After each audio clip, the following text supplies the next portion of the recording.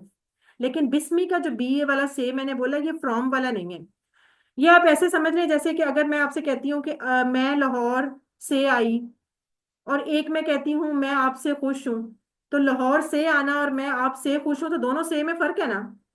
तो वो जुमले के हिसाब से होता है कि वो कौन से वाला, मतलब यहाँ मिन जो है वो फ्रॉम होता है, और जो बी वाला है ये से और है, ये वो वाला फ्रॉम वाला से नहीं है। ये है जैसे किसी के साथ से, यानी कि किसी के साथ वाला, इसका मतलब बी का साथ भी होता है, वो आगे एक जगह पे साथ भी आ जाएगा। ये साथ वाला से है। तो बस आपने याद रखना है इंशाल्लाह। अभी आप आगे आगे हरूफ भी हमने पढ़ने हैं, फिर आपको मजीद डिटेल पता चल जाएगी कि हरूफ क्या होते हैं और इनके मतलब क्यों इस तरह हो जाते हैं। अच्छा, आगे आ जाए। बिस्मिल्लाह। आगे तो वर्ड अल्लाह, अल्लाह ताला का जाती नाम, वो तो हमें पता है, इसमें ये जाहिर है। आगे आ जाए अर्रहमान। अर्रहमान यानी बहुत मेहरबान। अच्छा, इसके नीचे देखें छोटा छोटा लिखा हुआ है रा हा मीम। मैंने कहा था ना कि रूट लेटर होते हैं, ब्लॉक बिल्डिंग होती है जैसे। तो ये इसके यानी इन लफ्जों से मिलके ये वर्ड बना है रा हा मीम। अब इसी इसी रूट लेटर से मिलके रहीम भी बना है और रहमान भी, यानी दोनों का जो ब्लॉक बिल्डिंग है वो सेम है, लेकिन दोनों के मीनिंग में फर्क है। अब वैसे तो हम उर्दू में जब बोल रहे होते हैं तो हम कह देते हैं बहुत मेहरबान, रहम करने वाला। अब रहमान के अंदर भी रहम रहम आता है, रहीम के अंदर भी रहम आता है, उसके अंदर भी अल्लाह ताला की रहमत आती है और इसके अंदर भी रहमत आती है। फर्क क्या है दोनों में? वरना अल्लाह ताला एक भी लफ्ज तो इस्तेमाल कर सकते थे ना, अगर दोनों सेम सेम होते। लिहाजा मतलब कि इन दोनों के मीनिंग में फर्क है, और इस फर्क को आज हम जानेंगे। और रहमान को आपने इस तरह याद रखना है कि अरबी में ये होता है कि लफ्ज के औजान होते हैं, वजन होते हैं ना, जैसे लफ्जों की कंस्ट्रक्शन जिस तरह की होती है ना, उनके मीनिंग भी उसी उसी तरह के होते हैं। जैसे रहमान से मिलता जुलता लफ्ज आप देखें, रेहान बहुत खुश, जोआन बहुत भूखा, अतशान बहुत प्यासा, गस्बान यहाँ लिखा हुआ है, गस्बान शदीद गुस्से वाला, जिसको बहुत ही ज्यादा गुस्सा आता है। तो ये वो लफ्ज हैं जिनमें शिद्दत पाई जाती है। वो जितने भी इस तरह के लफ्ज होंगे ना, उस उनका जो स्ट्रक्चर होगा, उनका जो वजन या उनका जो स्टाइल होगा लिखने का, वो इस किस्म का ही होगा। तो अर रहमान का भी मतलब ये हुआ कि पुरजोश रहमत वाला, इंटेंसली मर्सीफुल, यानी ऐसी रहमत कि जो जोश खा खा के शिद्दत से, बहुत ही ज्यादा शदीद किस्म की। वो रहमत जो है ना उसे कहा जाता है अर्रहमान, कि अल्लाह के नाम से जो बहुत ही पुरजोश शिद्दत से रहम करने वाला है। ठीक है, यहाँ तक बात समझ आई। ऊपर 57 भी लिखा हुआ है, ये बताया हुआ है कि कुरान में इतनी दफा ये लफ्ज इस्तेमाल हुआ है। तो अब आपने याद रखना है, अर्रहमान का मतलब शिद्दत से या पुरजोश रहमत करने वाला। आगे आ जाए अर्रहीम। अच्छा, अर्रहीम का जो स्टाइल है, जो उसका वजन है, जो उसकी कंस्ट्रक्शन है, वो बन रही है जैसे हम बोलते हैं जमील, करीम। ठीक है, वही वाली हलीम, वो वाला स्टाइल है फ़ईल के वजन पे। तो ये वो लफ्ज होते हैं कि जिनके अंदर तसलसल पाया जाता है। जैसे फर्ज करें जमील, मैं किसी को कहती हूँ कि बहुत जमील है, यानी बहुत खूबसूरत है, तो इसका मतलब ये है कि वो ऐसा तो नहीं हो सकता ना कि आज खूबसूरत है परसों नहीं होगा, या शायद 3 दिन पहले नहीं था और 4 दिन बाद हो जाएगा, ऐसा तो नहीं। जमील तो हमेशा जमील होता है। इसी तरह अगर कोई करीम है, कोई बहुत अच्छे अखलाक वाला है, तो ये तो नहीं कि 10 दिन बाद वो गालियां बकना शुरू हो जाएगा, या शायद पहले गालियां बकता था और अब वो बहुत ही ज्यादा रहीम हो गया, करीम हो गया। तो ये वो चीज है, ये वो सिफ्त होती है, ये वो स्टाइल होता है औजान का कि जिसके अंदर मुसलसल कोई काम, तसलसल पाया जाए।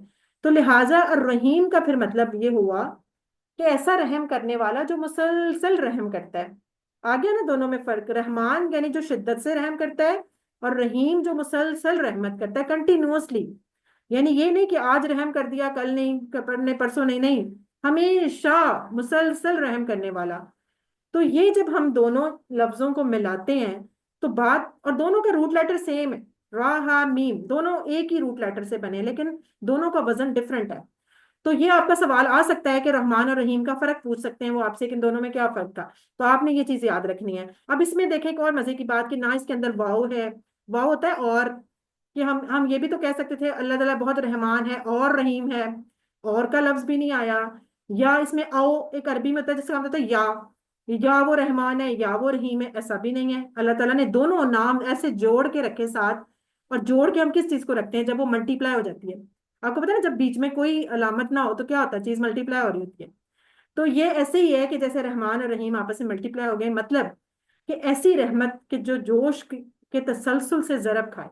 अब आप इस मिसाल को समझने के लिए, इस बात को समझने के लिए आप जहन में लाएं, एक बहुत तेज बारिश हो रही हो, बहुत मूसलाधार बारिश हो रही हो, और शदीद किस्म की हुई जा रही है, तेज, बहुत तेज, जैसे जल थल कर दे सब कुछ, और वो होती जाए, होती जाए, होती जाए। तो आप जरा उस चीज को अपने जहन में लेके आए कि एक तो वो तेज और एक वो हुई जा रही है। तो क्या क्या वो फीलिंग होती है ना, क्या शिद्दत होती है। तो बस अल्लाह ताला की रहमत को इस तरह सोचें कि अल्लाह ताला ऐसा रहम करने वाला है, ऐसा प्यार करने वाला है कि जो मुसलसल करी जा रहा है और शिद्दत से करी जा रहा है।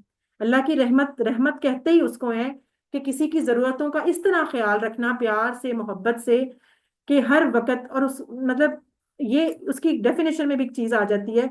अब आप इस चीज को महसूस करें अपने इर्द गिर्द, अपने बॉडी को देख के, अपने अपने जिस्म के अज़ा को देखें, अपने नाक, कान, आंख, अपने अपने रिश्तेदारों को देखें अपने। अब हम सब सुबह उठते हैं और देखते हैं हर चीज अपनी जगह पे सलामत होती है, हमारे बच्चे, हमारे माँ बाप, घर वाले, हर चीज। तो क्या अल्लाह की रहमत नजर नहीं आती? हालांकि इंसान कई दफा इतने गुनाह कर जाता है, सम टाइम, कई दफा बहुत बहुत गुनाह करता है। कभी ऐसा हुआ है जमीन फटी हो, साथ ही अंदर चले गए हों, या शायद सुबह उठे हो तो सूरज ने अपनी रोशनी ना हमें दी हो, या हमारी आंख ना काम कर रही हो, हमारा हाथ ना हिल रहा हो, क्योंकि हमने गुनाह किया था। हम अल्लाह ताला को इतना नाराज कर देते हैं, कई दफा इतनी नाफरमानी कर जाते हैं। लेकिन अल्लाह ताला इतना रहीम है, इतना रहमान है कि मुसलसल करी जा रहा है। उसने एक जो टाइम हमें दिया हुआ है, उसके अंदर वो ये नहीं करता गुस्सा गुस्सा करके और फौरन कहे नहीं जी बस मैंने अब अपनी ये चीज इसको नहीं देनी। हम दुनिया में क्या करते हैं, हम दुनिया में जब कोई किसी पे रहम करते हैं तो हमारा रहम भी इस तरह का होता है कि अगर कोई हमें फेवर दे या चलो हमारे साथ इज्जत से आगे से थैंक यू नहीं बोलता, तो हम कहते हैं लो इसकी इतनी मदद की इसने, तो आगे से मुड़ के थैंक यू भी नहीं बोला, और हमारा दिल उससे हो जाता है, और नेक्स्ट टाइम हमारा दिल नहीं कर रहा होता उसकी हेल्प करने को। इस तरह की तो हमारी ये होती है किसी के ऊपर रहमत, या कह लो किसी के ऊपर शफकत। लेकिन वो अल्लाह है, वो अल्लाह है जो कि मुसलसल करी जा रहा है और बस शिद्दत से करता ही जा रहा है। तो बस इस चीज को जब हम सोच के करें कि हम जब बिस्मिल्लाह पढ़ते हैं किसी भी काम करने से पहले, तो हमें ये एहसास होना चाहिए कि हमने किस हस्ती का नाम ले लिया है। हमने हमने कहा है कि नाम से, अल्लाह के, उस अल्लाह के नाम से हमने काम शुरू कर लिया कि जो इतना प्यार करने वाला और इतना रहम करने वाला है। तो ये जब हमारे जहन में ख्याल होगा, ये तसव्वुर और एहसास जो हम कहते हैं हर आयत को हम पढ़ेंगे, तो हमने इस तसव्वुर और एहसास को जगाना है और हर चीज हर काम से पहले बिस्मिल्लाह पढ़ना है। यही हमारी दूसरी आदत होगी जो हमने इस आयत से लेनी है। और इस आयत से हम दो आयतें लेंगे, एक इसके लफ्ज बिस्मिल्लाह से और एक इसके लफ्ज अर्रहमान और अर्रहीम से। तो पहली आदत जो हमने ताउवुज में सीखी थी लास्ट लेसन में, आउज़ु बिल्लाह में, वो कौन सी आदत थी? कोई बताए कौन सी आदत नंबर 1 सीखी थी? हिफाजत की। सेफ्टी, वेरी हिफाजत गुड, की, हिफाजत हिफाजत करना, नाम और जी बिल्कुल, बस हाँ जी, सेफ्टी फर्स्ट। अल्लाह की पनाह मांगी थी आज शैतान हम मरदूद दूसरी से। जी बस फौरन बोला करें, उसके बाद बंद कर दिया करें। सेफ्टी वाली हमने हिफाजत की, यानी जैसे हमने कहा था सेफ्टी फर्स्ट, वो हमने आदत सीखी। और आज हम बिस्मिल्लाह से दूसरी आदत ये सीखेंगे कि हम हर काम से पहले बिस्मिल्लाह पढ़ेंगे और ये सोच के, इस इत्मीद के और इस यकीन के साथ पढ़ेंगे कि अल्लाह ताला बहुत रहमान है, बहुत रहीम है, वो जरूर हमारी मदद करेगा, वो हमारे साथ है। वो तो हमसे 70 माओ से ज्यादा मोहब्बत करता है, वो तो सबसे, इस दुनिया में कोई हमसे उतनी ज्यादा मोहब्बत नहीं कर सकता जितना मेरा रब मुझसे मोहब्बत करता है। और इसीलिए मैं उस रब का नाम लेके ये काम करने लगी हूँ, तो क्यों नहीं फिर उसमें बरकत आएगी, लाजमी आएगी। तो ये आपने एहसास अपने जहन में रखना है। और एक और बात, कि खुशी के मौके पे भी अल्लाह को कभी नहीं भूलना, और आजमाइश के मौके पे भी अल्लाह ताला से हमेशा अच्छा गुमान रखना है। खुशी में भी हम सम टाइम क्या करते हैं, हम दूसरों को उसका ठहरा देते हैं। हम कहते हैं देखा मैंने मेहनत की तो मैं कामयाब हो गई, देखा मैंने ये किया तो ये हो गया, मैंने वो किया तो वो हो गया।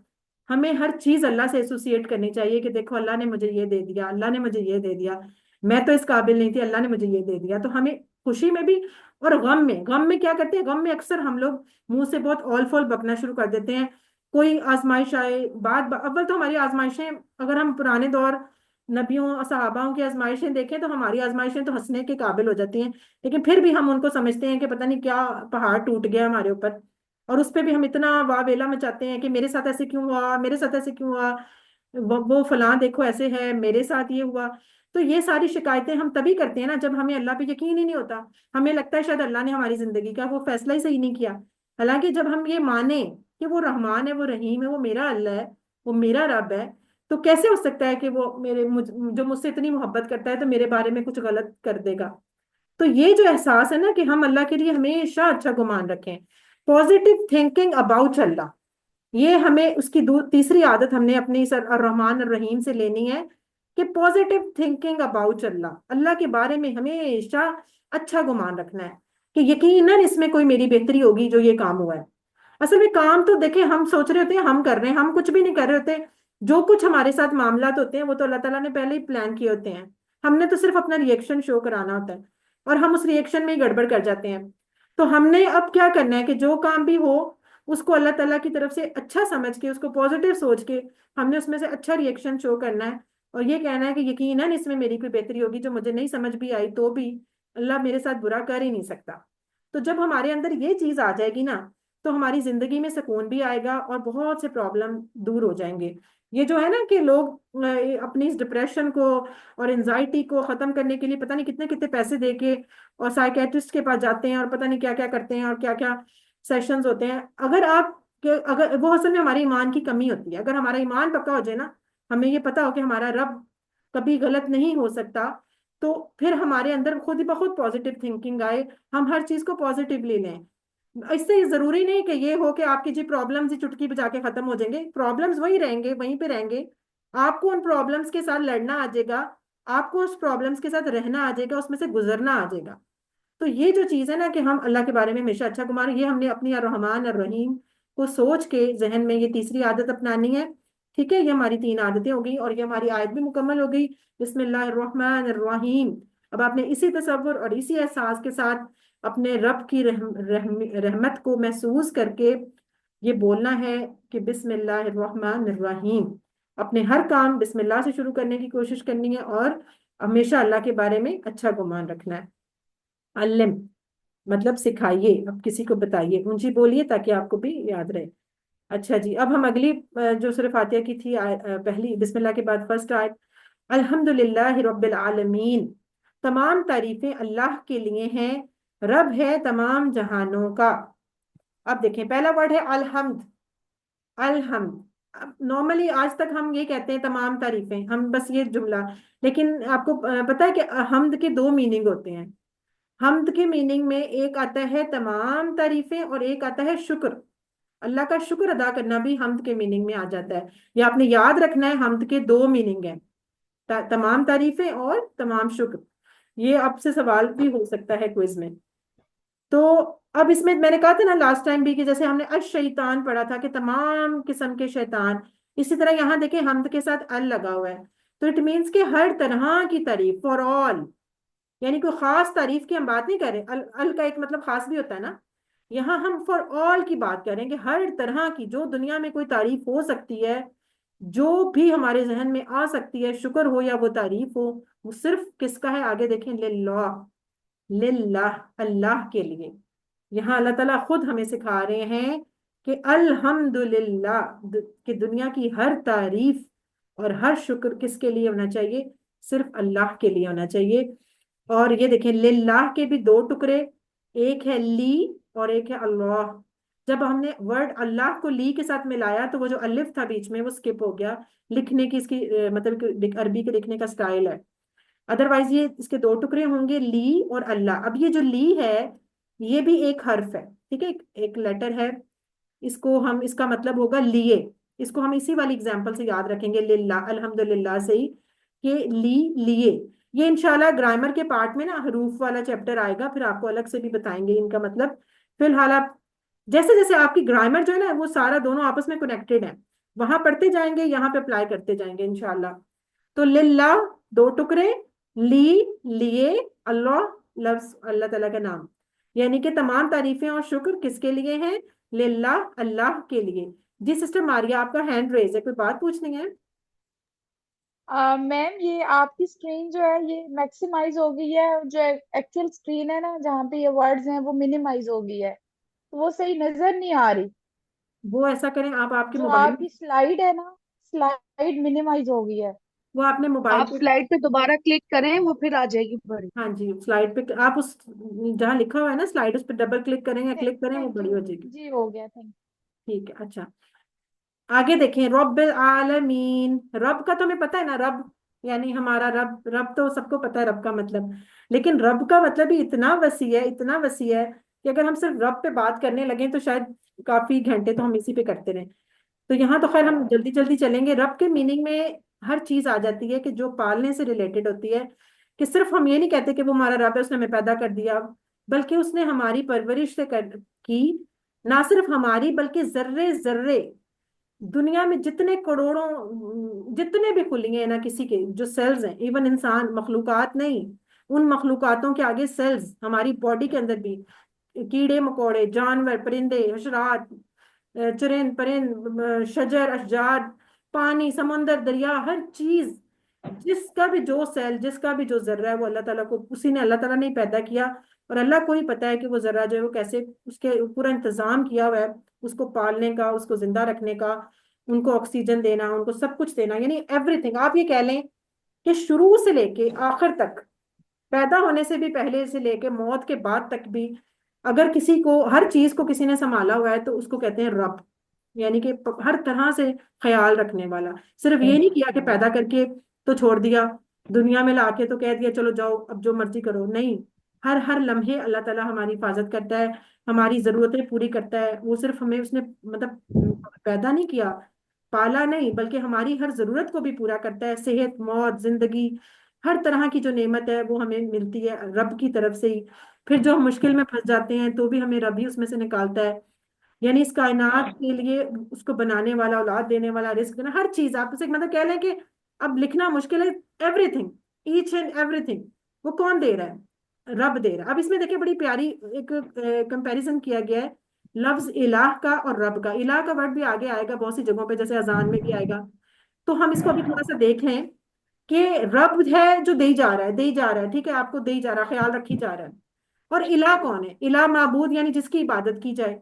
अब ये तो एक अंडरस्टूड सी बात है कि अगर आपको कोई दे जा रहा है, दे जा रहा है, तो आपको फर्ज बनता है ना कि आप उसके फिर उसी का शुक्रिया अदा करें, फिर उसी का आप उसी पे भरोसा करें, फिर आप उसी का कहना माने, और फिर उसी को आप सजदा करें। ये तो उसका हक बनता है क्योंकि आपको सब कुछ दे रहा है। हम दुनिया में कोई हमें थोड़ा सा देता है, थोड़ा सा भी कोई हमारे पे। प्लीज अपने माइक्स बंद करें, इस तरह तो बहुत मुश्किल होती है ना क्लास में। आप लोग अपने सिस्टर रोजाना इनके माइक्स बंद करें आप, देखिए जिसका माइक ऑन है। अपने आप लोग ना माइक्स का ध्यान रखा करें, अगर ऑन हो जाता है तो उसको फौरन बंद करें, से बाकी स्टूडेंट्स को आवाज नहीं जाएगी। मैंने बंद कर दिया, मिस मैं बंद कर रही थी। जी देख लें। अच्छा, इलाह क्या कौन है कि जिसकी मतलब उसको फिर उसका हक बनता है कि सब कुछ उसी को, उसी की इबादत की जाए, उसको दिया जाए। तो ये अल्लाह ताला ही हैं जो हमें सब कुछ देते हैं, और अल्लाह ताला ही का ये हक है कि हम उसी की इबादत करें और उसी को अपना इलाह माने, माबूद माने। तो ये रब हो गया, रब की यानी हर चीज शुरू से आखिर तक उसका ख्याल रखने वाला रब। आगे है आलमीन। आलम, ये आलमीन जो है ये जमा है और आलम की जमा है, आलम। अच्छा, एक लफ्ज होता है आलिम, लाम के नीचे जेर, वो जो है ना वो दूसरा है। जैसे आलिम दीन नहीं होता, जैसे हम कहते हैं जिसको बहुत ज्यादा इल्म होता है, वो आलिम। अब आपने ध्यान से ये रखना है कि आपने लाम को जबर के साथ लेना है, ये वाला आलिम। ये है तमाम जहान वाला, दुनिया वाला, यानी कि आलम। अब इसमें ये हो सकता है कि आपसे फर्ज करें क्विज में पूछा हो कि आलमीन की वाहिद बताएं, तो आपने उसकी वाहिद में ऑप्शंस ये भी आ सकती हैं, आलम भी आ सकता है, आलिम भी आ सकता है, कुछ और भी आ सकता है। तो आपने ध्यान से इसको फिर इसकी वाहिद देखनी है कि जिसके ऊपर लाम पे जबर है, आलम, आलमीन। वो जो लाम पे जेर वाला है वो दूसरा आलिम होता है, यानी इल्म वाला। ठीक है, एक तो ये नोट कर लें, आलम यानी तमाम जहान। इसमें अब इसमें तमाम जहानों में सब आ जाते हैं, सिर्फ इंसानों के जहान नहीं, हैवानात, मलाइका, जिन्नात, तमाम आलम, आलम यानी तमाम तरह की जो मखलूकात हैं उन सब के आलम आ जाते हैं, तो उन सब की जहान आ जाते हैं। तो ये हो गई हमारी क्या हो गई, तमाम तारीफें और शुक्र अल्लाह के लिए है जो रब है तमाम जहानों का। ये अल्लाह ताला खुद फरमा रहे हैं। और इसमें देखें हमारे लिए क्या सबक निकलते हैं। सबसे पहले तो आप हमद को देखें, हमद यानी तारीफ, और देखें तारीफ दिल से करने के लिए रब्बुल आलमीन पे गौर करना बहुत जरूरी है। आप अगर किसी की दिल से तारीफ करना चाहते हैं तो जरूरी है कि आप उसके बारे में जानें। जब हम किसी को जानते ही ना हो, हमें पता ही ना हो ये कैसा बंदा है, कौन है, क्या करता है, तो हम उसकी तारीफ उस तरह नहीं कर सकते। इसलिए अगर अपने रब को हम जानेंगे ना, जितना हम अल्लाह के बारे में पढ़ेंगे, कुरान पढ़ेंगे, हमें पता होगा वो रब कितना कितना किस तरह हमारी मदद करता है, वो कहाँ कहाँ हमें थामता है, और किस तरह उसने हमें सहारा दिया हुआ है। तो फिर हमारी दिल से उसके लिए तारीफ निकलेगी। तो उसके लिए जरूरी है कि हम गौर व फिक्र करें इस दुनिया पे भी, इर्द गिर्द अपने अपने पैदा होने पे, अपने जो इर्द गिर्द जितने भी यानी जमीन, चरिंद परिंद, आसमान, सूरज, चांद, हर चीज पे हम गौर फिक्र करें। इस लिहाज से मैं समझती हूँ जो जो साइंस पढ़ रहे होते हैं, जो साइंस के स्टूडेंट्स होती हैं, उनको तो मतलब उनके तो रुए रुए से निकलना चाहिए ना कि अल्लाह अकबर, कि अल्लाह बड़ा है। लेकिन अफसोस ये है कि कुछ ऐसे नॉन मुस्लिम भी हैं जो इतने इतने साइंटिस्ट बन चुके हैं, इतनी इतनी रिसर्चेस कर चुके हैं, पर उनको पता नहीं अभी तक अल्लाह नहीं मिला। तो यानी उन्होंने उस हिसाब से गौर फिक्र ही नहीं किया शायद। वरना ये कि अगर आप थोड़ा सा भी किसी को देखो तो आपके दिल से निकलता है कि वल्लाह कैसे ये हो गया ना सारा कुछ। तो यहाँ से देखें अल्हम्दुलिल्लाह से हमने कौन सी आदत, यानी इस हमने आयत से, इस आयत से भी हमने दो आयतें लेनी है।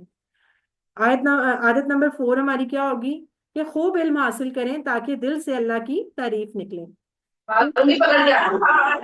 खूब इल्म हासिल करें ताकि दिल से अल्लाह की तारीफ निकले। दुनिया में हम हमारे से मतलब कोई अच्छा हमें लगता है, फर्ज करें कोई पर्सनैलिटी बहुत अच्छी लग रही होती है, बड़ा कोई डैशिंग सा कोई आ जाए तो हम कहते हैं कि बड़ा जी जबरदस्त, और वाह वाह करते रहते हैं। हालांकि अगर अल्लाह के बारे में हम जाने तो अल्लाह से बढ़ के तो कोई अजीम है ही नहीं।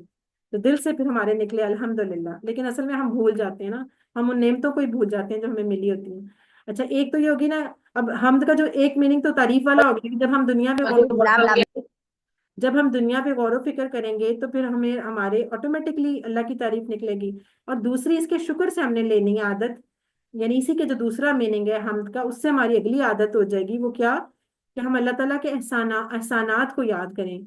और फिर जब हम अल्लाह के एहसानों को याद करेंगे ना तो फिर हमारा दिल से अल्लाह का शुक्र भी निकलेगा।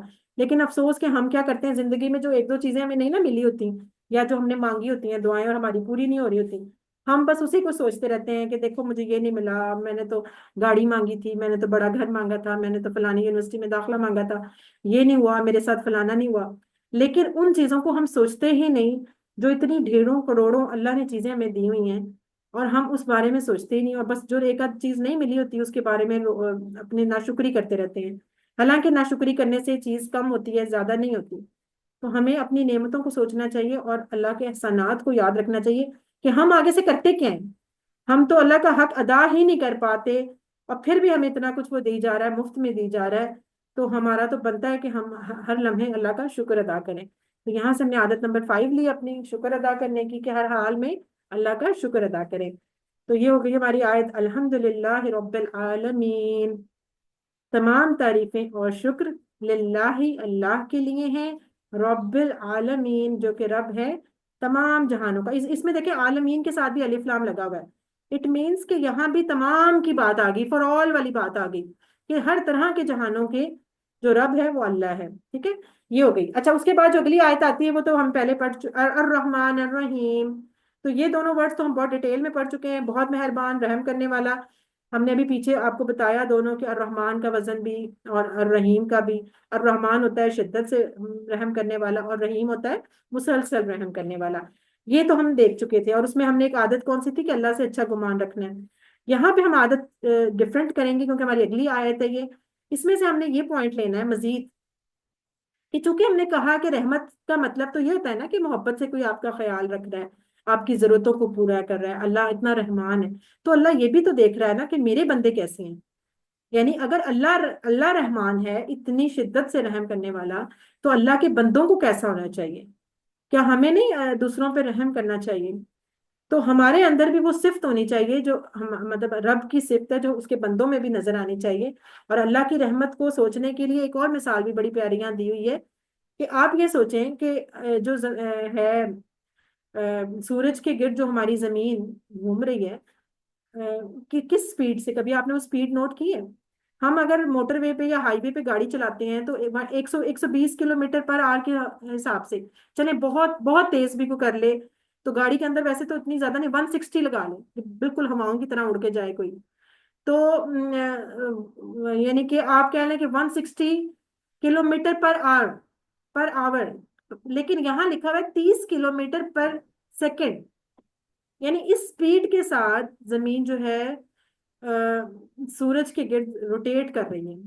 और आपने कभी इतनी स्पीड, यानी 30 किलोमीटर पर सेकेंड, और एक घंटे में कितने सेकंड होते हैं? 3600 ना। तो मल्टीप्लाई करें तो ये तो बहुत बड़ी फिगर बन जाती है।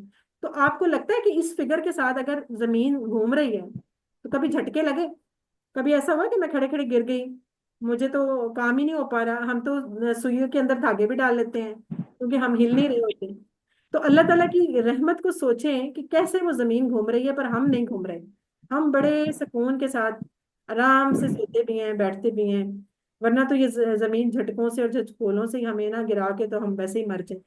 तो हम तो किसी भी मिसाल को ले लें ना, किसी भी मिसाल को, तो अल्लाह की रहमत को हम, मतलब उसका अहाता हम कर नहीं सकते। ये सिर्फ बातें हैं, हम कर नहीं सकते इतना।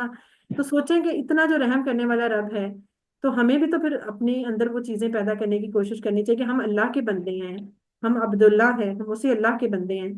तो हमारे अंदर भी दूसरों के साथ रहम करने का मामला होना चाहिए।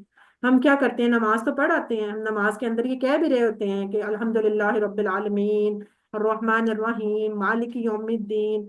जैसे ही मस्जिद से बाहर निकलते हैं, दो चार को हम सुना देते हैं।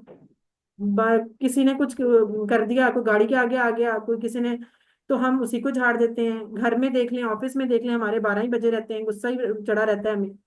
और मतलब अपने मामला तो हर बंदा खुद देखे ना, हम क्या करते रहते हैं, हमारे अंदर कहाँ जाती है वो रहम रहम और मोहब्बत वाली चीज। तो हमने अब इस वाली आयत से ये सोचना है और ये अपने अंदर कोशिश करनी है कि हम भी दूसरों पे रहम करें। क्यों? क्योंकि आपने देखे वो हदीस भी पढ़ी हुई है, नबी सल्लल्लाहु अलैहि वसल्लम ने फरमाया है, जो रहम नहीं करता उस पर रहम नहीं किया जाता। और एक जगह पे ये भी था ना कि जो चाहता है कि अल्लाह ताला भी उस पर रहम करे क्यामत के दिन भी, तो वो भी दूसरों पे रहम करे और दूसरों के कसूर माफ कर दे। तो हमें हमारे अंदर भी जो ये रहम वाली है ना खसूसियत, ये आनी चाहिए। ठीक है, तो यहाँ से हम अपनी आदत नंबर 6 ले लेते हैं, कि दूसरों पर रहम कीजिए। अच्छा जी, अल्हम्दुलिल्लाह, ये हमारा यहाँ तक तो हो गई 3 आयतें। अर्रहमान अर्रहीम, इसको आप एक दफा पढ़े सारे। अर्रहमान अर्रहीम, अल्लिम, सिखाइए। अच्छा, अब हम इन आयतों को जरा समराइज कर लें। अभी तक हमने 6 सीख ली, हमने 12 सीखनी है पूरी सूरह फातिहा में ना। ये आज हमारी 6 तक हो गई हैं। अब एक दफा आप सारे देख लें जो हमने लास्ट लेसन में पढ़ी थी। आदत नंबर 1 ताउज़ से, वो थी अपनी हिफाजत का ख्याल रखना। फिर हमने आदत नंबर 2 एंड 3, ये हमने बिस्मिल्लाह से ली। पहली क्या थी कि हर काम से पहले हमें बिस्मिल्लाह पढ़ना है। फिर अगली क्या थी कि अल्लाह के बारे में हमेशा अच्छा गुमान रखना है, पॉजिटिव थिंकिंग अबाउट अल्लाह। फिर आगे हम आगे अगली आयत पे अल्हम्दुलिल्लाह रब्बिल आलमीन, तो उसके दोनों मीनिंग से अलहम्द के जो दो मीनिंग थे तारीफ और शुक्र, वहां से हमने दो आदतें ली। आदत नंबर 4 क्या थी कि इल्म हासिल करें, हम कायनात पे गौर व तदब्बुर करें ताकि दिल से अल्लाह की तारीफ निकल सके। और अगली की क्या थी कि अल्लाह के एहसानात को याद करें ताकि बार बार अल्लाह का शुक्र अदा करें। आदत नंबर 6 अभी हमने आखिरी अर्रहमान अर्रहीम जो दोबारा रिपीट हो रही थी इस आदत से ली, इस वाली आयत से, वो क्या थी कि दूसरों पर भी रहम करना चाहिए। तो ये हमारी 6 आदत, इसको आप नोट कर लीजिएगा इंशाल्लाह। बस ये हमारा यहाँ तक पहला पार्ट मुकम्मल हुआ। अब हम लेते हैं एक ब्रेक और उसके बाद हम करते हैं इंशाल्लाह ग्रामर पार्ट। इस दौरान अगर किसी का जी, बिस्मिल्लाह करते हैं हम अपने ग्रामर के पार्ट में 2B में। तो आज हमने ग्रामर में क्या पढ़ना। अच्छा, इस तस्वीर को देखें, उस वाली तस्वीर जो हम कुरान पाठ की लगाते हैं स्लाइड के पहली वाली और इसकी पहली वाली में, यहाँ पे ये फर्क है ना, इसके साथ ये एक बना हुआ है, ये आपने देखा, ये गरारियां सी बनी हुई हैं, ये व्हील सा बना हुआ है। ये असल में क्या है, ये गियर है ना, गियर बॉक्स जैसे होता है। ये इसलिए है कि ग्रामर एक ऐसी चीज है कि वो आपकी लर्निंग स्पीड को तेज कर देती है। जब आप ग्रामर सीखते हैं तो आपकी लर्निंग स्पीड बहुत तेज हो जाती है, क्योंकि आपको लफ्ज बनाने, उनको आगे से मैच करना, कहाँ पे क्या किया था तो ये हो गया तो वहां पे ये, यानी रूल्स आ जाते हैं बकायदा, फिर रट्टे नहीं मारने पड़ते कि इसका मतलब ये है और इसका मतलब ये है। तो ये जो चीज होती है ना ग्रामर, ये बहुत तेजी से आपको लर्निंग की तरफ लेके जाती है। इसलिए इसको आपने खुशी खुशी से करना है और एक्टिव होके करना है। पहले तो सुनने सुनाने वाला काम था, वो हो गया। अब आपने साथ इसमें शामिल भी होना है। और जो दोहराई की क्लासेस रखी हुई हैं वो आप लोगों के लिए इसीलिए रखी हैं कि आप ग्रामर की दोहराई करें और खुद अपने मुंह से टेबल्स बोल के और सुनाएं। जब तक आप नहीं सुनाएंगे इशारों के साथ, आपको चीजें, मैं बार बार कह रही हूँ, चीजें याद नहीं होंगी। अभी तो सिर्फ एक लेसन है ना, आगे आगे देखें बहुत लेसन हो जाने हैं, बहुत चीजें मिक्स हो जानी हैं। मेरी आवाज आ रही है मेरा ख्याल सबको? जिसको नहीं आ रही वो अपना माइक चेक करे, अपना वॉल्यूम चेक करे। हाँ, आ रही है, ठीक है। अच्छा, हारिस साहब अपना चेक करें, आवाज आपकी तरफ से बंद की होगी। अच्छा जी, आज हमने पढ़ना है इस्म को, और जैसे जैसे जैसे कोई मुस्लिम, मोमिन, मुशरिक, काफिर, ये लफ्ज होते हैं, इनको हम देखेंगे। सबसे पहले थोड़ा सा रिवाइज कर लें। हमने जो अपने लास्ट लेसन में जो पहली एक टेबल पढ़ा था, वो ये पढ़े थे, वो 6 लफ्ज, ठीक है। वो 6 अब आपके बेसिक है, हमेशा चलेंगे, इसको आपने याद रखना है। इसको हम कहते हैं जमायर, उर्दू में कहते हैं जमायर, और इंग्लिश में अगर कह दें प्रोनाउंस। अब प्रोनाउंस भी असल में दो तरह के, आगे अगले लेसन में आपके आ जाने हैं, दूसरे एक और प्रोनाउंस आ जाने हैं।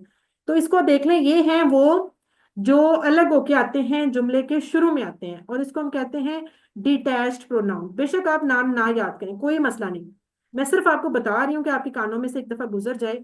नाम याद करना कोई जरूरी नहीं है, ठीक है। इसको आपकी किताब में शायद लिखा हो, यानी कि मुनफसिला जमायर, मुनफसिला मतलब फासले से, यानी ये वो लफ्ज हैं जो अलग होके आते हैं, जुमले के शुरू में आते हैं, किसी को बुलाने के लिए आते हैं, किसी के नाम की जगह पे आते हैं। जैसे हम कहते हैं आयशा, फर्ज करें, यहाँ तो खैर मुजक्कर वाले हैं ना, फर्ज करें अगर मैं कहती हूँ यासिर, कोई है, उसको बुलाना है, बार बार यासिर ये करता है, यासिर वो करता है, बार बार तो नहीं ना बोलते हम, क्या कहते हैं, वो ये करता है, वो ये करता।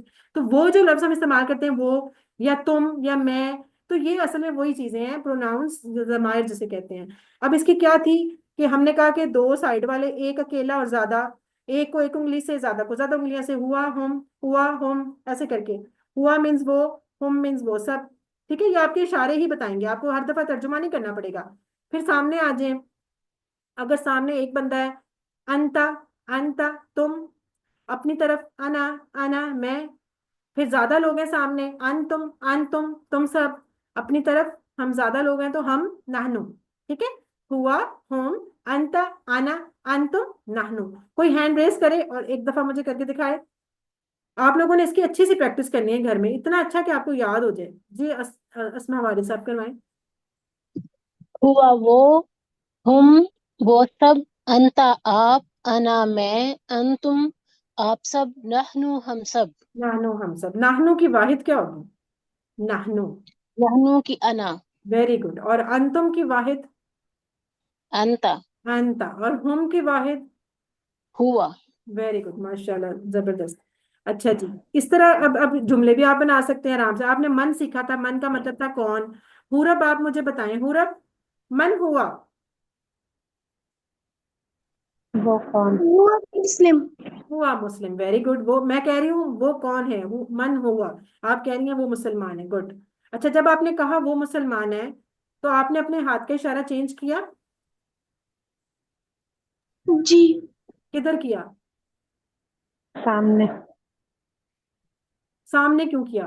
वो जो है, मैं कह रही हूँ वो कौन, वो यानी वो यहाँ नहीं है, पता नहीं कौन है। तो आपने कहा वो मुसलमान है, तो आपने सामने अगर आ जाओगे तो फिर तो तुम हो जाएगा। सामने हमेशा तुम के लिए आता है। मेरे हाथ की तरफ। हाँ, तो आपने याद ये रखना है कि हुआ का इशारा नहीं बदलना। हुआ हुआ की तरफ ही रहेगा, हम की तरफ ही रहेगा। इसमें आपने इशारे नहीं बदलने। क्यों? क्योंकि हम कह रहे हैं वो कौन है, तो वो ही है। वो सारे कौन है, वो सारे जो भी हैं वो वहीं पे हैं। लेकिन जब मैं कहूंगी कि आप कौन हो, तो फिर आपने कहना है मैं ये हूं। अब मैं कह रही हूं तुम कौन हो, आप कह रही हो मैं ये हूं, तो तुम और मैं का फर्क हो गया ना। तो यहाँ पे इसलिए बदलता है, आप उर्दू में भी करके देखेंगे तो आपको समझ आएगा। इसलिए जब मैं आपसे कहूंगी ना मन अंता, तो फिर आपने क्या कहना है? बोले, कोई भी बोले। अना अना मुस्लिम। अना मुस्लिम। मुस्लिम। मन अना अंता। मुस्लिम। दोबारा बोले, मन अना अंता। मुस्लिम। अना मुस्लिम। अना अना मुस्लिम। मुस्लिम। अब देखिए अंता से क्या हो अना गया? मुस्लिम। अना हो गया, अंता से अना अना मुस्लिम। हो गया। अपनी तरफ इशारा करके अना मुस्लिम। हाँ, अंता से आना हो गया, अंता से आना। बोले अंता का जवाब आना में। आना। अंता आना। अंता आना। अना। ठीक है। अच्छा, अब अंता अगर अना। अब देखें, अगर मैं सबसे पूछती हूँ, आप सबसे, मन अन तुम सब कौन? नहनु मुस्लिमून। नहनु नानु मुस्लिमून। नहनु मुस्लिम। मुस्लिमून। आप कह रहे हैं कि मैं आपसे कह रही हूँ आप सब कौन है, तो आप कह रहे हैं हम सब ये हैं। तो आपने तुम सब से हम सब, तो आपने फिर अंतुम से नाहनु की तरफ शिफ्ट हो जाना है। अंतुम नाहनु। नहनु। अंतुम नाहनु। नहनु। ठीक तुम है, नहनु। अंतुम नाहनु, ये इस तरह। बस इसमें आपने ये चीज, ये वाली लॉजिक बोलचाल में याद रखनी है, बोलचाल में जब हम सवाल जवाब करेंगे। चलें अब आ जाएं आज के लेसन पे। अब आप गौर से सुने, बंद कर दें माइक्स। आज मैं आपको ये बता रही हूँ कि अब ये जो स्लाइड है ये हमेशा हमने चलानी है एंड तक। ये बड़ी बेसिक चीज है और बड़ी जरूरी चीज है। वो ये है कि अरबी में जितने भी अल्फाज होते हैं टोटल, वो 3 तरह के होते हैं। ठीक है? जितने भी, यानी आपको कुरान में जितने भी लफ्ज लिखे हुए नजर आएंगे ना, वो 3 कैटेगरीज के होते हैं। कैसे? एक होता है या तो वो इस्म होगा, इस्म जैसे हम नाउन भी कहते हैं इस्म, या वो फेल होगा, वर्ब, या वो हर्फ होगा, जैसे कि प्रेपोजिशन या ज्वाइंट वर्ड्स, लेटर्स। ठीक है?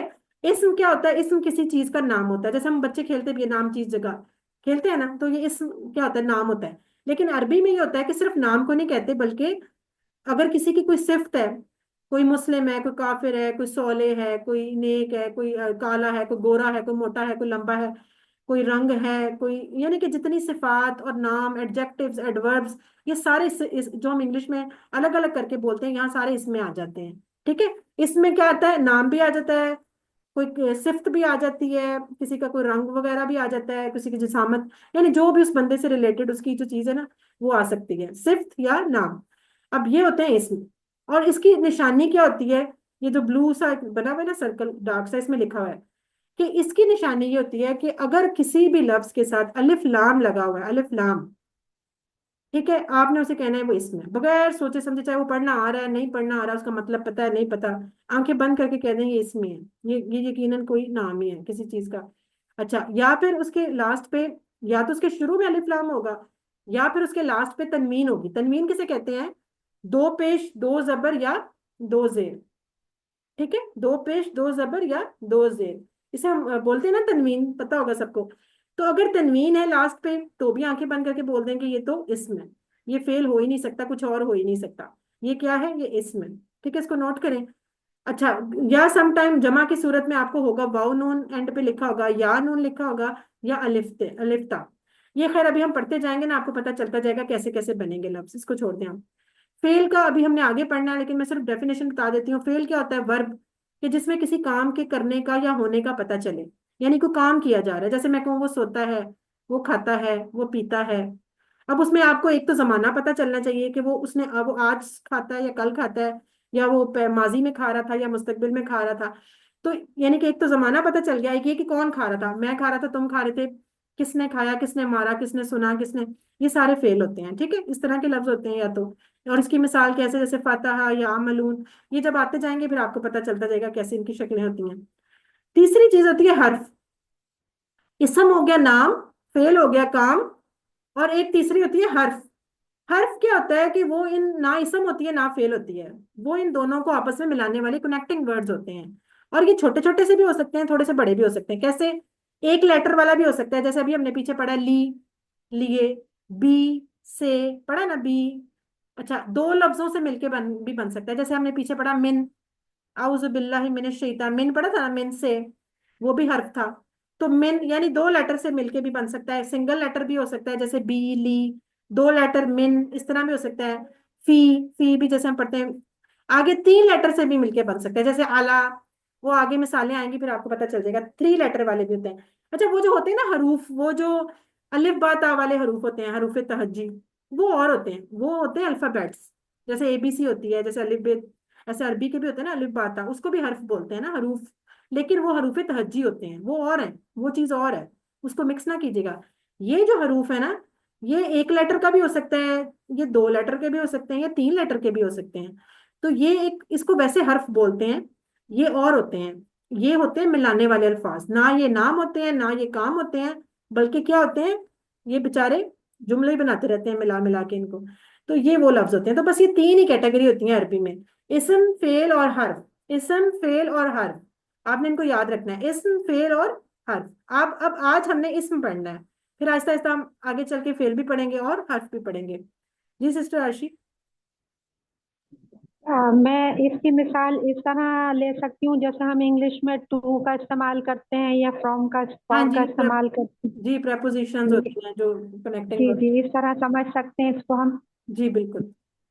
चलिए, बहुत शुक्रिया। अच्छा, अब ये देखें इस्म क्या होता है। इस्म जो होता है, जैसे एक लफ्ज है किताब, सबको पता है किताब, किताब का नाम है, यानी कि बुक को बोल रहे हैं। अच्छा, इस्म दो तरह के होंगे, या वो आम होगा या वो खास होगा। जैसे उर्दू में भी होता है नकरा और मारिफा, दो ही तरह के होते हैं ना। इस तरह अरबी में भी या वो आम होगा या वो खास होगा। उसका पता कैसे चलेगा? पता इस तरह चलेगा कि अगर उस इस्म के लास्ट पे तनवीन होगी, तनवीन अभी मैंने पीछे बोला था, दो जबर दो पेश या दो जेर को तनवीन बोलते हैं। अगर तो उसके लास्ट पे तनवीन होगी तो वो होगा आम इसम, और वो होगा भी इसम लाजमी। उसमें भी आपको, अब यहाँ तो किताब का पता है ना क्या लिखा हुआ है, फर्ज करें कुछ भी ना पता हो, कोई नया ही लफ्ज आ जाए, तो जैसे नारुन, मैं कह देती हूँ नारुन एक लफ्ज है, आपको नहीं पता नार का क्या मतलब है, बस आपने उसको लफ्ज देखना है, उसके एंड पे देखना है तनवीन है, आपने कहना है ये इसमें, बगैर सोचे समझे। तो इस तरह।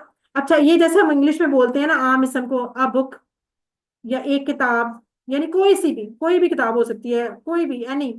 तो इस तरह होते हैं आम इसम। अच्छा, खास इसम क्या होता है, खास कैसे बनाते हैं? इसी आम इसम के साथ अगर मैं अलिफ लाम लगा दूं, अलिफ लाम, और जब अलिफ लाम लगाऊं तो वो खास हो जाएगा। ठीक है, इसका मतलब है कि जितने भी अस्मा कुरान में अलिफ लाम के साथ आते हैं वो खास इसम होते हैं।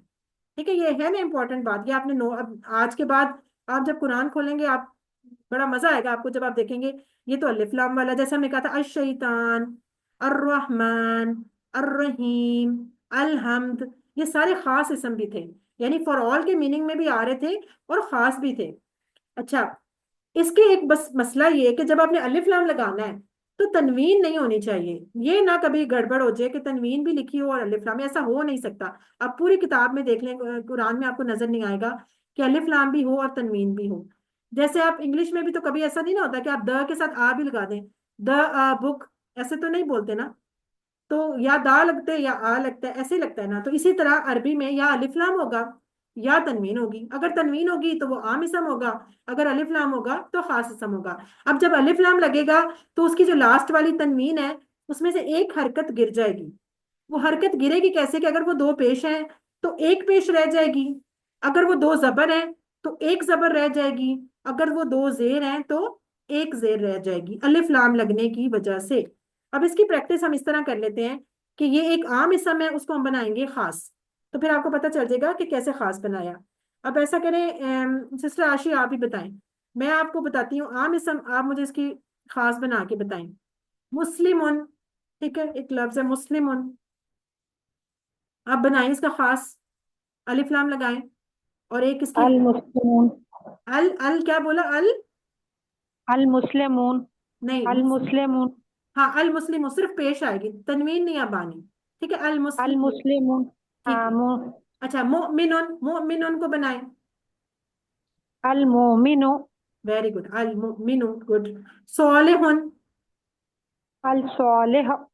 अस्सौली। अलसोले, अलसोले, अच्छा, अगर रुकेंगे तो फिर तो सौले पढ़ेंगे, लेकिन फिलहाल आप अभी रुके नहीं, आप उसकी अलसोले हरकत, हो। हाँ अब उसकी हरकत बताएं मुझे। ठीक है। अच्छा सिस्टर वालिया, आपका भी हैंड रेज हुआ था, आप अब करवाएं आगे, मुझे बताएं। काफिरून, काफिरून को बताएं। अल काफिरु, अल काफिरू। मुशरिकुन हो तो अल मुशरिक, अल मुशरिकू। ठीक है, इस तरह अब आपको समझ आ गई, अलिफ लाम वाला इसम खास है और जिसके ऊपर तनवीन है वो आम है, और अलिफ लाम और तनवीन इकट्ठी नहीं आती। अभी तक हमने ये तीन चीजें अहम सीखी हैं। अच्छा बुक में, या जैसे अभी वो बोल रही थी सॉली, ये हो सकता है कि लास्ट पे आपको हरकत नजर ना आए, जैसे यहाँ पे लिखा हुआ है मुस्लिम, मोमिन, सोले, तो इसका मतलब हरगिज ये नहीं है कि लास्ट पे जज़म है, सुकून है, क्योंकि इसम के ऊपर कभी भी आखिर में सुकून नहीं आता। ठीक है, इसम पे नहीं आता। ये जो खाली छोड़ा हुआ है ना, इसका मतलब सिर्फ ये होगा कि या यहाँ पे पेश है, या यहाँ पे जबर है, या यहाँ पे जेर है, तीनों में से कुछ भी हो सकता है, तनवीन। तो इसलिए वो समटाइम जनरलाइज करके ना, बजाय कि वो तीनों बोले मुस्लिमून, मुस्लिमन, मुस्लिमिन, वो उसको सिंपल कह देते हैं मुस्लिम, काफिर, मोमिन। लेकिन इसका मतलब हरगिज ये नहीं है कि लास्ट पे सुकून है, इसको कभी सुकून मत लगाइएगा। ये बस एक आपको आसानी के लिए सम टाइम उन्होंने हरकतें नहीं लगाई हुई साइड पे ना, कोने पे आखिर में, आपको ऐसे बता दिए। अच्छा अब एक यहां तक हम पहुंचे, हमने कहा इसमें होता है किसी का नाम सिर्फ, मैं आपको बार बार रिपीट कर रही हूँ ताकि आपको पता चले अभी तक हमने क्या पढ़ा है। इसमें होता है किसी का नाम सिर्फ वगैरह, उसको शो कैसे करेंगे, या अलिफ लाम होगा, या फिर एंड पे तनवीन होगी। अलिफ लाम होगा तो खास होगा, तनवीन तनवीन। होगी तो आम होगा। अच्छा यहाँ तक हम पहुंचे, दोनों इकट्ठे नहीं आ सकते, अलिफ लाम और तनवीन इकट्ठे नहीं आ सकते। अच्छा अब आगे हमने जमा सीखनी है, जमा बनानी। ठीक है, जैसे वाहिद जमा होती है ना, ऐसे हमें इसम की जमा भी बनानी सीखनी है। वो कैसे? अब ये देखें कि इसम अगर वाहिद की हालत में है तो तीन शक्लें हो सकती हैं उसकी, या वो मुस्लिमुन होगा पेश के साथ, या वो मुस्लिमन होगा जबर के साथ, दो जबर के साथ, या वो मुस्लिमिन होगा दो जेर के साथ। यही तीन हो सकती है ना उसकी हालतें, पेश, जबर और जेर, तीन तरह से ही हो सकता है वाहिद की शक्ल में, मुस्लिमुन, मुस्लिमन, मुस्लिमिन, तीन शक्लों में हो सकता है। जब इसकी जमा बनानी है ना, तो जमा के अंदर दो शक्लें रह जाती हैं सिर्फ। ठीक है, वाहिद तीन तरह के, जमा दो तरह के। कैसे? या वो मुस्लिम मूना हो जाएगा, या वो मुस्लिम मीना, मूना, मीना, ऊना, ईना। आप इसको इस तरह रखें, वाव नून या नून, वाव नून या नून। ठीक है, ऊना, ईना, इसकी साउंड याद कर लें। जमा बनाइए मुजक्कर, या मुजक्कर मुजक्कर लफ्ज पढ़ रहे हैं और मुजक्कर की जमा बनाना सीख रहे हैं। मुजक्कर इसम हो तो उसकी जमा कैसे बनाएंगे रूल्स के मुताबिक, या ऊना या ईना। ठीक है, ये बात अब पता कैसे चलेगा ऊना आना है या ईना आना है? वो ऐसे पता चलेगा कि अगर तो वाहिद के लास्ट पे पेश है, पेश, तो वो ऊना आएगा। ठीक है, दो पेश के बाद ऊना। मुस्लिमुन से मुस्लिमूना, मुस्लिमुन से मुस्लिमूना। अच्छा अगर जबर या जेर, दोनों सूरतों में जमा क्या बनेगी? मीना, मुस्लिमीना। चाहे जबर है सिंगल पे, चाहे जेर है, जमा क्या बनेगी? मुस्लिमीना, दोनों सूरतों में। ये बस अब आपने याद रखना है, पेश के बदले मूना और जबर जेर के बदले मीना। तो जहां भी आप देखेंगे ना मुस्लिमीना लिखा हुआ, तो जैसे अभी हमने पीछे पढ़ा था अल्हम्दुलिल्लाह रब्बिल आलमीन, तो वो जो आलमीन था ना, वो आलम से बना था। और कैसे बना था? आलमीन, या नून वाली जमा आई हुई थी। इसका मतलब है कि उसकी जो वाहिद होगी, या तो वो हो सकती है आलमन, या आलमिन, यानी जबर वाली भी हो सकती है, जेर वाली। ये कैसे पता चलेगा? ये अब आपको आगे जाके पता चलेगा एडवांस लेवल्स में ना, अभी फिलहाल इस पे हम बात नहीं कर रहे। बस अभी आपने इतना याद रखना है कि अगर वो वाउ नून वाली जमा होगी तो समझो उसकी वाहिद क्या है? पेश वाली है। और अगर वो या नून वाली जमा है तो उसकी फिर वाहिद जबर भी हो सकती है और जेर भी हो सकती है। ठीक है, ये बात जी सिस्टर अस्मा, कुछ पूछना है आपको?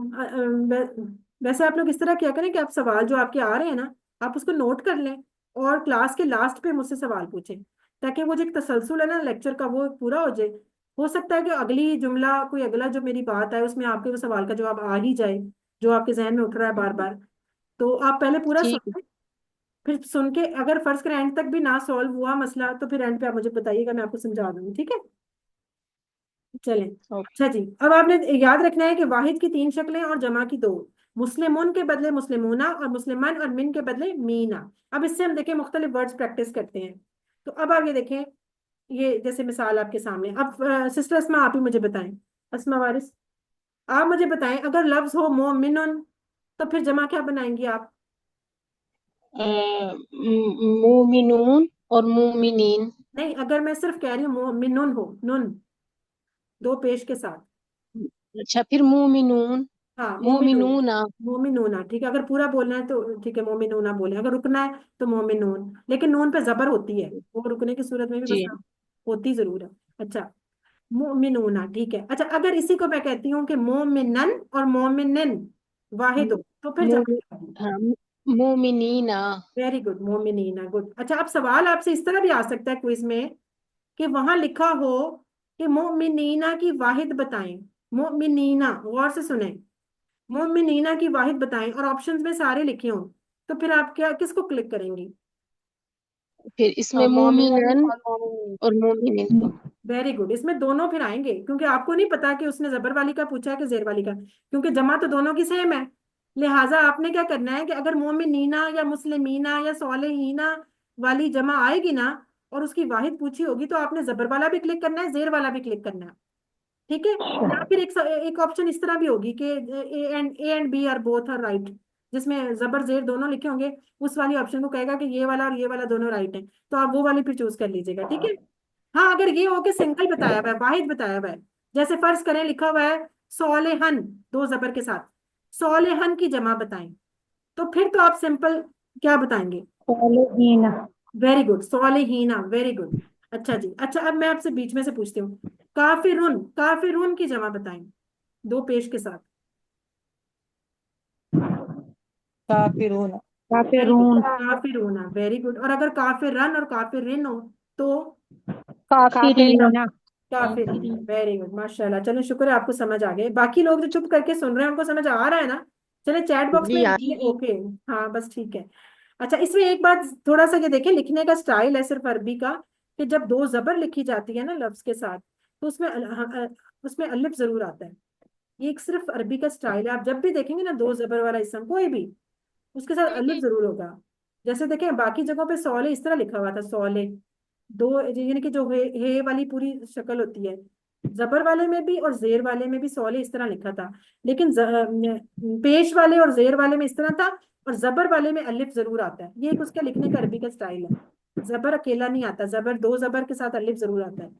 ठीक है, ये देखें सब जगहों पे अलिफ लिखा हुआ है। हालांकि का हालांकि आप देखें पेश में भी नहीं है और जेर में भी नहीं है, सिर्फ जबर वाली वाली कैटेगरी में, तो इससे आप घबराइएगा नहीं कि ये अलिफ क्यों आ गया, कहाँ से आ गया। ये जस्ट उसके लिखने का तरीका है अरबी के, बाकी सारे असल में ये वही है, सिंपल दो पेश दो जबर दो जेर। बस अब आपने याद इसमें ये रखना है कि अगर पेश होगा वाहिद में तो वाव नून आना है लास्ट में उसी लफ्ज के साथ, जो भी लफ्ज होगा। अगर वो जबर या जेर होगी तो या नून आना है, लफ्ज कोई भी हो सकता कानून। है। जैसे अभी हमने कुरान पाठ में आलमीन पढ़ लिया, तो अब आपके पास एक और लफ्ज का इजाफा हो गया कि अगर आपसे पूछता है आलम, आलमुन तो आलम, आलमीन, तो इस तरह करके आप सारा निकाल सकते हैं। ठीक है, ये तो हम यहाँ तक हो गए। अब आगे चलते हैं। ये तो सूरत में था अगर नकरा यानी कि तनवीन वाला इसम था तो हमने जमा ये बनाई। अब अगर अलिफ लाम वाला इसम हो तो फिर क्या करेंगे? यानी कि वो सिंपल था मुस्लिमुन, उसके साथ अलिफ लाम लगाया, खास बनाया, तो क्या बन गया? अल मुस्लिमु, यानी कि उसकी तनवीन में से एक हरकत गिर गई, अल लग गया, तो क्या बन गया? यहाँ पे ये देखें अल मुस्लिमु। अब जब जमा बनाई तो कुछ भी नहीं करना, बस अल मुस्लिमूना कर देना है, क्योंकि उसके एंड पे तो तनवीन पहले ही नहीं थी, जमा के एंड पे तनवीन तो पहले ही नहीं थी, तो उससे तो कोई फर्क ही नहीं पड़ा। उसने तो बस मूना मूना ही रहा और मीना मीना ही रहा। फर्क कहाँ पड़ा? कि फर्क बस अल लग गया साथ। क्यों? क्योंकि वाहिद में भी अल था। अब असल में इसमें नोट करने वाली ये चीज होगी सवालों में भी जब आप क्विज करेंगे, कि अगर तो वाहिद सादे सादे वाला है, तनवीन वाला है, यानी ये वाला है जिसके साथ अलिफ लाम नहीं है, तो जमा भी आपने वो सिलेक्ट करनी है जिसके साथ अलिफ लाम ना हो। अगर वाहिद के साथ अलिफ लाम होगा ना तो जमा भी आपने वो सिलेक्ट करनी है जिसके साथ अलिफ लाम हो, यानी अलिफ लाम की वाहिद, अलिफ लाम की जमा, सादी वाहिद सादी जमा। यहाँ पे गड़बड़ ये ना कीजिएगा कि फर्ज करें ये वाला अगर मुस्लिम लिखा हो अकेला और आप उसकी जमा ये वाली बना दें अल मुस्लिमीना, वो अल की वजह से गलती हो जाएगी क्योंकि उसमें अल नहीं था, इसमें अल नहीं था, यहाँ यहाँ भी नहीं होना चाहिए था। ठीक है, लिहाजा अब बात क्या निकली कि अल वाली वाहिद होगी तो अल वाली जमा बनानी है, अगर सादी होगी तो सादी बनानी है। समझ आ गई? बात समझ आ गई? जी। ठीक है, यानी कि अगर वो सिंपल मुस्लिमून लिखा हुआ है तो फिर आप मुस्लिमूना लिख देंगे सिंपल वाला। अगर लिखा हुआ है अल मुस्लिमू तो आप जमा भी लिख देंगे अल मुस्लिमू। अल मुस्लिमूना। ठीक है, बस ये अल वाले के साथ अल वाला और सादे के साथ सादे प्लेन के साथ प्लेन होगा, सही। जी। आ, अल के साथ अल जमा होगी और वाहिद के साथ हाँ, बगैर अल के बजाय जो होगी तो वो मुस्लिमीन ही कहलाएगी। बिल्कुल बिल्कुल। अच्छा, अब ये देखें, ये जुमले जो हमने पहले दिन भी थोड़े से पढ़े थे, अब आपको बात समझ आएगी कि हम यहाँ पे जमा के साथ मुस्लिमूना कैसे लगा रहे थे। वो यहाँ से लगा रहे थे। हमने कहा था ना हुआ मुस्लिम, वो एक मुसलमान है। फिर हमने कहा हुम मुस्लिमून, वो सब मुसलमान हैं। तो ये मुस्लिमून वहीं से आया है, जमा मुस्लिम की जमा है ये। ठीक है, मुस्लिमूना। अब आपको पता है कि जो जमीर जो जमा है उसके साथ जमा आएगी और जो वाहिद है वो वाहिद आएगी। अंता के साथ मुस्लिम आएगा, अंतुम के साथ मुस्लिमूना आ जाएगा, अना के साथ मुस्लिम आ जाएगा, नहनु के साथ मुस्लिमूना आ जाएगा। यानी कि ये जमा वाहिद के साथ वाहिद, जमा के साथ जमा इसम। ठीक है, हुआ हम उनकी जमाइर हो गई, यानी कि ही शी मतलब ही दे वगैरह बोलते हैं जो हम। अब आप इंग्लिश में भी तो बोल सकते हैं ना। हुआ मुस्लिम का क्या मतलब है? ही इज अ मुस्लिम। और हम मुस्लिमून, दे आर मुस्लिम्स। ये जुमले बन गए हमारे। उसी तरह हम उर्दू में भी ऐसे ही बोलते हैं, वो सब मुसलमान हैं। तो इसको एक दफा करवा ले। आप लोग हैंड रेज नहीं करते, कोई हैंड रेज करे। वालिया जी, सिस्टर वालिया, एक दफा इस टेबल को करवाओ। हुआ मुस्लिम, वो एक मुसलमान है।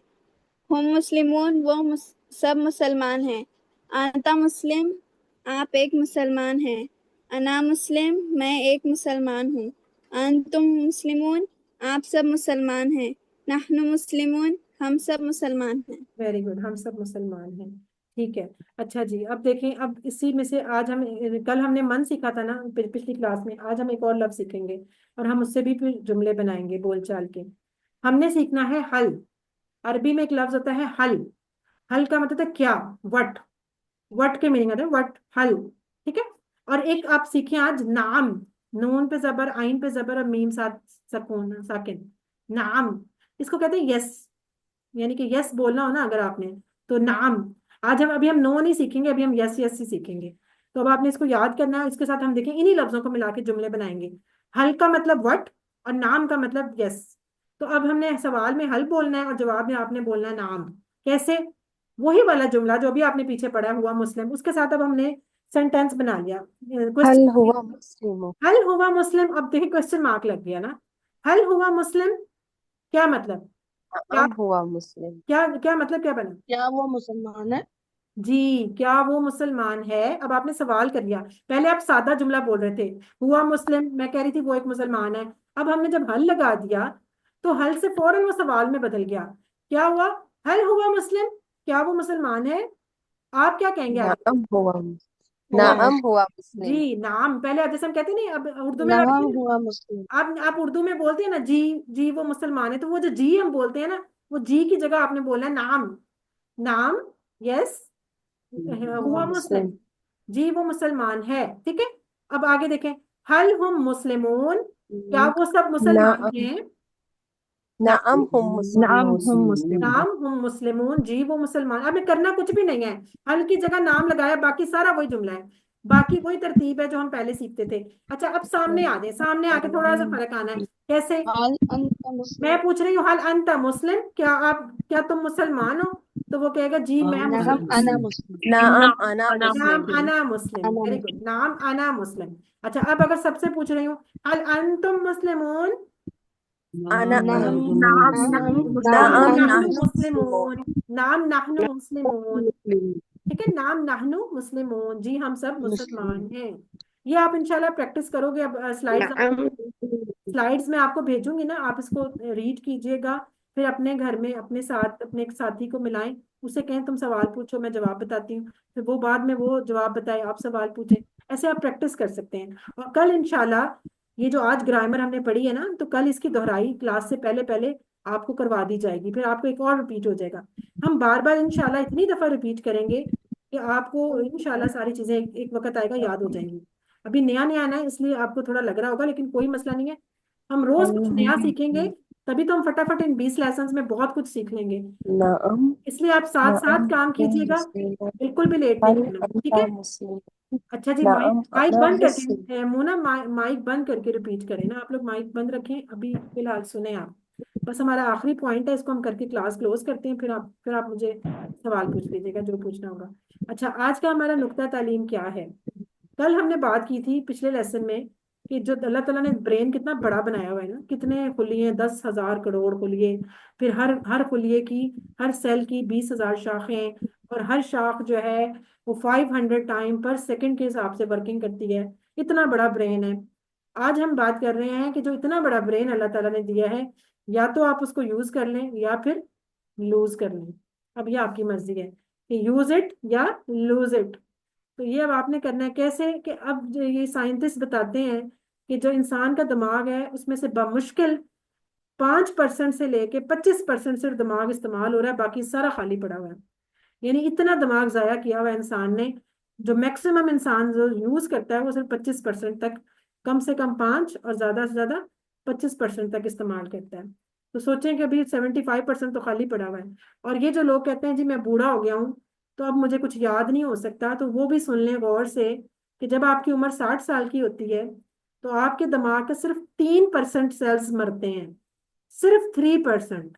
बाकी 97% सेल्स आपके जिंदा होते हैं, वो काम कर सकते हैं अगर आप करवाना चाहें उससे। तो ये सिर्फ शैतान का एक बहकावा और वसवसा होता है कि तुम अब बड़े हो गए हो, अब तुम बूढ़े हो गए हो, अब तुमने पढ़ के क्या करना है, अब तो कब्र में टांगे लटकी हुई हैं, अब तुमने तो हालांकि कब्र में ही तो जाके जवाब देने हैं। ये जो हमने मन मन और अंता सीख लिया है, तो आपको पता है कब्र में जाते ही सवाल होना है, मन रब्बू का। अब ये रब्बू का भी इंशाल्लाह अगले लेसन में आपने लफ्ज पढ़ लेना है। तो ये सारी चीजें तो याद करनी ही अब है, बल्कि अब तो कि आप किसी वक्त भी, कोई काम भी लेट नहीं होता, जब भी शुरू करें बस कर लें, अल्लाह का नाम लें और कर लें। तो इसलिए आप अपनी ये शैतान के चक्करों में ना आए, अपनी उम्र या किसी भी चक्कर में कि मुझे याद नहीं होता, यानी 97% हिस्सा आपका अभी खाली पड़ा है। तो आपने इसको करना है। अब करना कैसे है कि नॉर्मली जब हमारे बॉडी के पार्ट में से भी कोई काम चीज, जैसे टांग काम कम करे, बाजू काम कम करे, हाथ, तो डॉक्टर क्या बताते हैं, उसकी एक्सरसाइज बताते हैं ना। वो कहते हैं अपने हाथ को आप वर्किंग करें, फिर आपका हाथ काम करेगा। आप वॉक करें, आपकी टांगें काम करेंगी। तो दिमाग को भी वर्जिश की जरूरत होती है। अब दिमाग की वर्जिश क्या होती है कि उसके अंदर उससे लर्निंग करवाई जाए, यानी कि उसको काम लगाया जाए, उसके खुलिये वरना मर रहे हैं, तो उसको उससे काम लिया जाए ना। तो दिमाग की सबसे अच्छी वर्जिश है कि उससे लर्निंग कराएं। और सबसे अच्छा लर्निंग फिर कौन सी हो सकती है कि आप उससे कुरान याद करें, आप उससे कुरान सीखें, तो आपकी अल्लाह की रहमत भी साथ आ जाएगी और एक्सरसाइज की एक्सरसाइज भी होती रहेगी। तो ये एक इंसान को एक्टिव करने का बेहतरीन तरीका है कि आप कुरान सीखना शुरू कर दें, और फिर देखें कि आपका जो जहन है किस तरह चलेगा।